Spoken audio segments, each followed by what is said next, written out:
Hey, it's Alex from Remote Work Life here. I hope you're doing well wherever you may be in the world. Thanks so much for listening to the Remote Work Life podcast. I really appreciate it. And I appreciate your questions as well. I've been getting quite a lot of questions these days. That's probably because I've been asking for those questions. So thank you for the questions. And lots of the questions I get revolve around finding remote work. And I think lots of people are very interested in this way of working. It's becoming a lot more popular, as you probably notice. More and more people speaking about it on LinkedIn, more and more speaking about it just generally across the internet, and people writing about it. And that can only be a good thing. But with that comes, I suppose, lots of questions. And I just want to be as useful as possible in my role as, I suppose, an advocate of the world of remote work, having worked remotely myself for the past, 10 years on and off. I'm working remotely now, but also working office-based too. But it's something that I'm really, really passionate about, really love. So any information that I can share with you to help you out, then I will do my very best. And as I said, many questions have come my way. One of those questions centers around, I suppose, adapting to working on a remote basis. Many people wanting to know if they would suit that kind of scenario. And I can understand why, because if you would suit working on a remote basis, then you can sell yourself. You can use whatever skills, whatever attributes, whatever, characteristics about yourself. You can then begin to resolve those and put them into your sales pitch if you're interviewing or if you're meeting somebody on a remote basis who is hiring. So, today I just want to talk about, very briefly anyway, that is, because I kind of get quite a lot of questions where this is concerned. And that question mainly centers around, is remote work or remote work, will it work for me? That's a question that I get. And that's a very difficult question for me to answer on an individual basis unless I get to know you as a person and get to know you in terms of your skills, etc. Another question I get is, how do I know if remote work will suit me? So what I'm going to do today, I'm going to just sum up a few thoughts, I guess, from the research that I've done myself, because I've spoken to a number of CEOs, I've worked remotely myself, I've spoken to a number of people who work remotely. I do a lot of, I suppose, networking in this sort of area. So, like I said, I'll share what I know, and hopefully it will go some way at least to answering your question. So, remote work.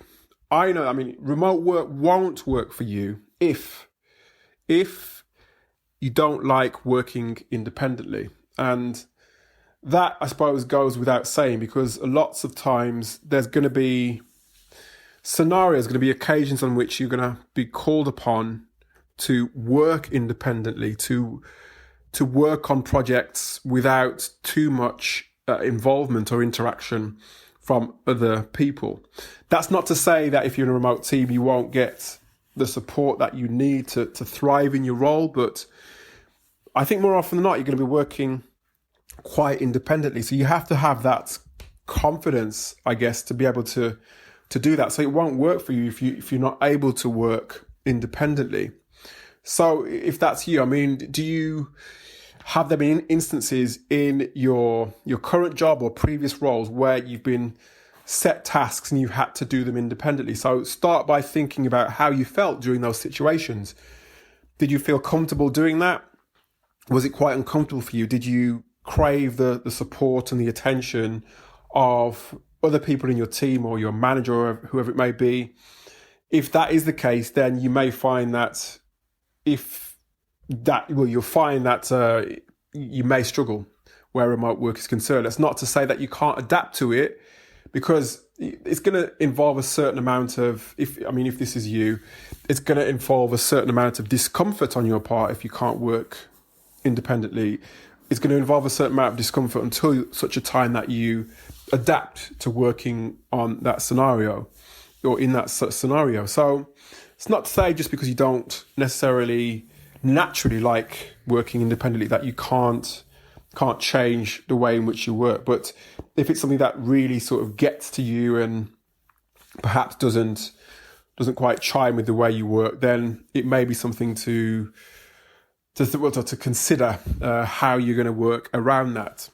So that's number 1 on my list. So number 2 on my list is if you are straight out of university, for example, and you're learning either a new skill or a new niche for the first time, or a combination of both, then again, it may not suit you, may not work for you. That's because what I found in remote teams is that there are people who have developed their craft over a period of time. They're so confident and so in many cases expert in what they do that it just literally comes as second nature. They don't necessarily have to ask a lot of questions. And if you're straight out of university, then it's only right that you should ask lots of questions about what you're doing and the role that you're in. It's going to be a situation where you might be training and learning the role for the first time. And, if you combine that with learning a niche for the first time, then again, it will be an uncomfortable scenario for you. And it may not be a scenario that those who are hiring would necessarily want for themselves. So it may be that you just have to develop yourself over a period of time in terms of the skill, in terms of an understanding of a particular niche or vertical. And once you've developed that understanding, you can then start to look at opportunities where you can work remotely, or you can work as a part of a team, or independently running your own sort of setup. So if you're straight out of university or learning something for the very first time, it may not suit you because you may crave that direction, you may need that direction, which may not exist in many remote teams. So number 3 on my list is, if you're the kind of person who's not able to focus to work on blocks of work for periods of time, then again, there's going to be a learning curve for you. You're going to have to be able to demonstrate that you're able to do that and have done that. And again, if you're uncomfortable in that sort of setup, then a certain amount of adaptation, or it may be an indication that it's not going to suit you. I mean, just as I'm going through this whole list, if you're saying to yourself, actually, no, that doesn't suit me, that doesn't suit me, that doesn't suit me, in itself, it could be an indication that it should be just something that you might not consider doing. But on the other hand, if it's something that you think to yourself, actually, I can do that, I'm sure I could do that, I've done that before, then you're on the right track. So just stick with me. So that's number 3. So what was that? That was not able to focus and work on blocks of work. Number 4, contribute to the team and wider goals of the company. And this is more focused on the cultural aspects of the business, because remote work culture is very different to the co-located counterpart. So what I mean is, and I've spoken to Nick Francis, the CEO of Help Scout, about this. He signposted this in an interview I did with him a few months back. And he was basically saying is you have to be really vested in the culture of a remote team. You have to really be on board with the goals and what they do, how they work, because what you find is everybody else within that setup is on board with it. So if you're not on board, then you might find yourself on the periphery and feeling uncomfortable, feeling as though you don't belong, etc., etc. And he kind of punctuated that point by saying, when you're working in a co-located scenario, you can show up to work, you can do what you're doing, you can go home without necessarily having to interact, without necessarily being involved with what's going on a cultural level. You can just not necessarily drift, but you can just essentially hang out and just do the work and go back home. Whereas when you're working in a remote team within a remote culture, you have to be, like I said before, you have to be really on board with it and vested in what they're doing and really on board with the goals and really get involved with what's going on with the conversations that they're having. Because it's usually, as much as they work and they separate their work from their leisure time, the conversations often just interchangeable, and it's just so much, they're so vested in what they're doing. So again, if you're thinking to yourself, well, I haven't quite found a business that I could potentially be vested in, then it may not be necessary that you wouldn't suit the remote sort of work life, but it may be that you haven't found a business yet that you could really get on board with in terms of the goals, the mission, etc., the way that they work. So it's a matter then maybe of you doing some really detailed search, and it often requires that anyway. Any new role that you're looking for, whether co-located or remote, requires that you really, really look for a business that suits you, that's aligned with the things that are important to you, the things that you like, etc., etc. So that could be just a tweak, really, or a bit more effort on your part in terms of looking for the right sorts of companies. So what else do we have? Well, solving problems. What you find, what number is that? That's number 5 on my list. Solving problems. You'll find that, again, working remotely, as I said in point number 1, I was talking about working independently, and usually you're working independently, not just in your day-to-day work, but solving problems as they arise. And those problems can be different types of problems. So for example, it may be something as basic as your router is down at home, or you're having some sort of issue with your computer. Or it might be work related, that you're having an issue with, a particular project or a piece of code or whatever it may be. You have to be able to usually solve those problems yourself. I mean, don't get me wrong. Again, you're going to have support when you're working in a remote team, this kind of crosses into what I was saying to you before about problem solving on a work level will probably come a lot easier to somebody who is a seasoned professional or an experienced professional, should I say, than somebody who is fresh out of university, is learning the ropes. So, you're in a better position to solve problems. That's not to say you can't ask for help, whatever scenario you're in, but problem solving, if it doesn't come naturally to you, and if it's something that you're in a situation where you're going to have to ask lots of these questions in order to get to the root of a problem, then again, remote work may not suit you. And again, there's a certain amount of perseverance that you have in order to solve problems that arise. So again, I've added an extra one to the list, that perseverance, that will to sort of carry on until you've figured that thing out is an important attribute. So that was number 5, solving problems. Number 6, trust. Trust is a massive one. And I mean, these issues, or this list that I'm going through now is not in any particular order, as I always say, but trust may be the most important of all. And this can apply to you if you're a manager looking to move into remote work. Let's say you've worked in a co-located situation for a while, your employees are sitting right near to you, you're working on projects, you're interacting on a day-to-day basis, you've got oversight of everything that you do on a daily basis. You may even be the kind of person who really needs that oversight to feel a sense of security. Well, what you may find when you're working in a remote team, you're not going to have the level of oversight that you had when you're working face to face in a co-located scenario. That may again make you feel a certain amount of discomfort, and it may be an indication that remote work may not be for you. So you have to trust your team members, and I think trust is probably a default setting in many of the best remote teams. I wouldn't necessarily say they take it for granted, but it's something that comes with everything else that they do best. They trust each other to get on with the work. They trust their team members to do what they say they're going to do when they're going to do it. So if you have an issue with trust, then remote work may not be for you. You may well be able to adapt to this, but if it's innate, then you may struggle. So trust's a big one.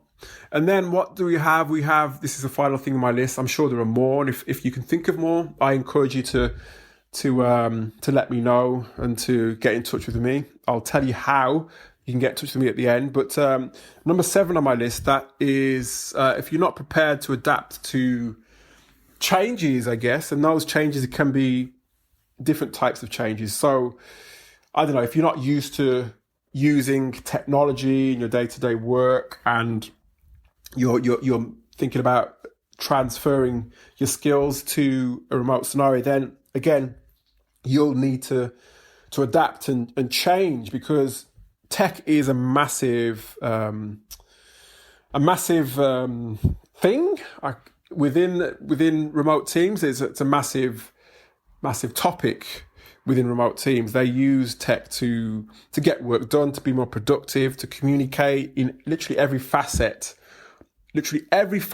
of their work. Tech is intertwined within what they do. So, it's quite easy to learn and understand the platforms that they use, because they're often very much cloud-based platforms that you probably heard of. So things like, I don't know, Google Docs, that sort of thing, Google G Suite, Trello, HubSpot, things like that. So it's very easy to find out what applications they're using. What may be of a challenge for you if you're not that way inclined is actually getting to grips with them. But it's something, again, I think if you are vested in that, and if you really want to do it, and if you want to grow it as a professional, as an individual, then I think you will do it. And it's something that you can do. So I'm very confident that you can do it. You can do that side of the adaptation pretty well. The other side is basically what you find is lots of remote businesses, relatively small compared to some of their bigger co-located counterparts.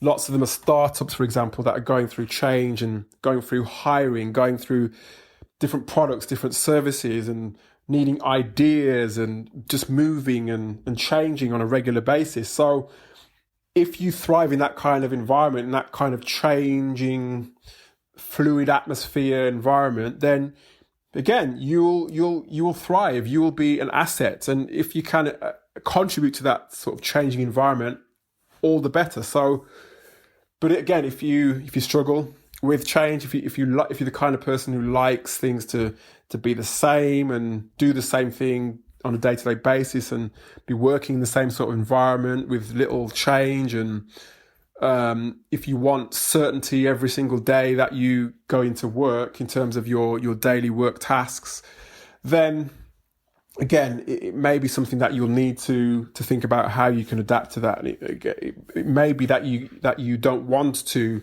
adapt to that kind of scenario. But imagine, I mean, if you've thought to yourself, as I've been going through this list of 7 things, if you thought to yourself, actually, no, I can't do this, or if you thought to yourself, yes, on the other hand, then you know, lots of the things that I've mentioned there are things that I've noticed as recurring themes in terms of things that, you know, when I've spoken to people, when I've done my coaching with people, I thought to myself and have told them, well, if you can't adapt to these things, or if this is not you, then you may need to consider working differently. And it's not everybody who suits remote work. That's fair enough to say, I would say. So those people who I've spoken to, those people who I've coached, I haven't necessarily taken it to heart. It's just empowered them with information that's enabled them to take their next step and move on. So, I mean, that's it for me. As ever, a nice and short and sweet podcast for you. I mean, hope it has been helpful. As I said before, I want you to get in touch with your ideas as to that you could add to my list in terms of how remote work, or ways in which you feel remote work may not be suitable for certain types of people. So get in touch with me. I leave my LinkedIn details in the show notes. Say hello, even if you don't have a question. Let me know that you saw me or found me via the Remote Work Life podcast, and we'll get the conversation going. And just connect with me on LinkedIn.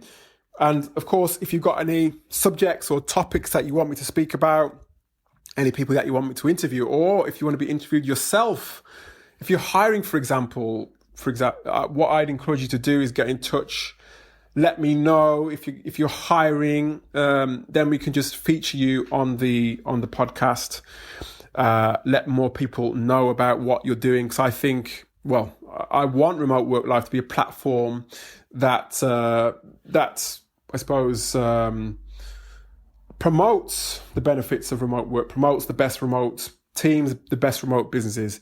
So you're more than welcome to come on the show. So just to let you know as well, I am or will be publishing shows in the future where I'm interviewing other tech and remote professionals. I've got Dan Yoder from Panda Strike. I've got Matthew Stibber from Articulate Marketing coming up, amongst other people. So many great guests coming up. So bear with me and I'll get those interviews out very soon. But yeah, if you want to be a guest on the show, check out my link in the show notes, my LinkedIn link. Get in touch, say hello, and I will see you on the next episode.